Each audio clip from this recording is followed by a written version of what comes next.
Hello ladies and gentlemen, Shane Jacks here with PDR College, and just wanted to show a little blend, actually a massive dent that was blended at the Advanced Skills Seminar.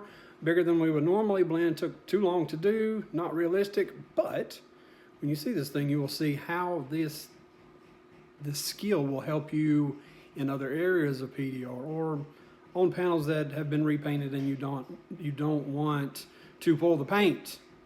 You're afraid even a wet pull will pull the paint. If you want to find out more about wet pulls, well, that's all over the internet too. We could go over that in a later discussion, but I want to show this really deep dent that we blended, and here it is.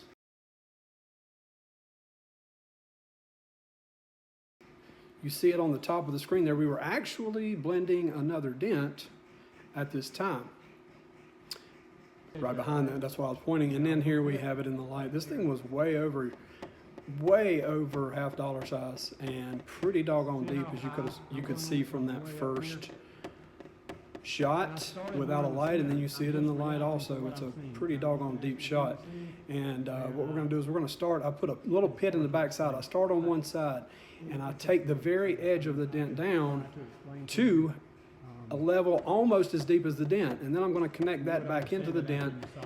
I'm going to slowly travel further away, going up and down, depending on what the dent is giving me, what the reflection is giving me, and what the vibrations are doing to the panel. So you see I'm moving up and down, further away, and I'm actually, for the purposes of the class, I'm going a little faster and further away and putting a good many pits in this thing, but that's not a problem. We can connect them back together later on. And you see us doing that here. Several pits.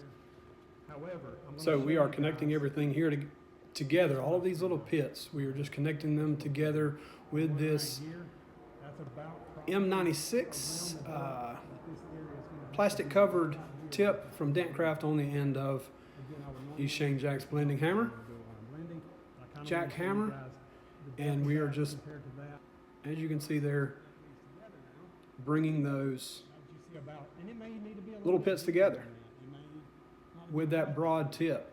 You can actually see in some of these clips, you can see the metal vibrating pretty well, especially if you slow it down.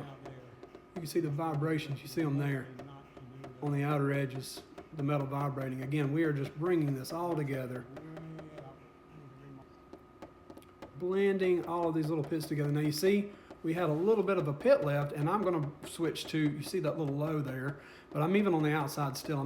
I have switched to a metal tip, the tip that comes with the jackhammer, and I am connecting all those tiny little pits together. Now we're not going to connect every single pit on this thing together.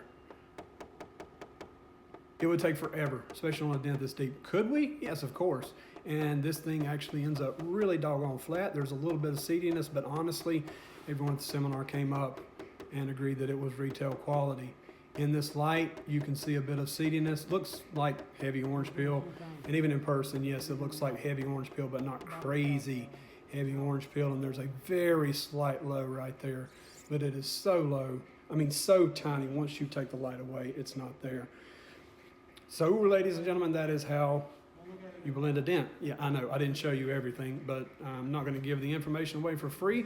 That's what these people paid for the seminar for. So you don't want to miss the seminar next year. This was just one of the many things we learned at the Advanced Skills Seminar. We will see you there next year.